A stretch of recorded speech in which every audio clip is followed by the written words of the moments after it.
Scotland Counts project encourages community groups and schools to use citizen science, which is the recording of plants and animals around us, to inform our understanding of conservation and its actions. It educates people about the local environment in a fun and simple way, with activities that can be undertaken by all ages and abilities.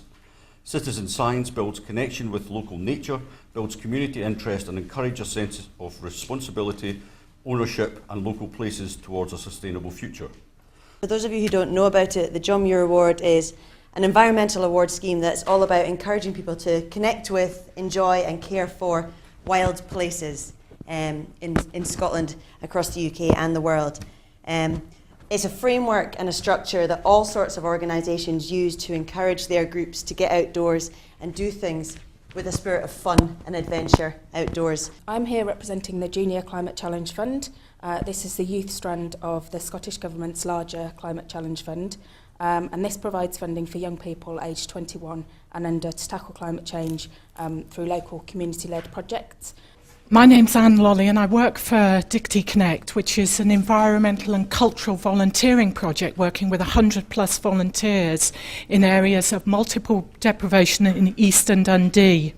And basically we start with local people's ideas and enable them to bring to life their passions and energy to enable them to plan, design and deliver environmental and cultural heritage projects linked to the green space along this 7 or 8 miles of the Burn in Eastern Dundee.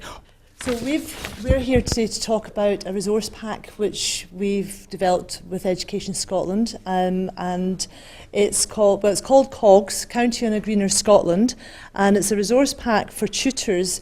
We designed it initially for numeracy tutors on weather and climate change and energy and renewables. I'm going to just tell you briefly about the South Perth Community Garden, which is a community-led project, which is an allotment site actually with a garden space. We have 64 raised beds, 8 mini plots.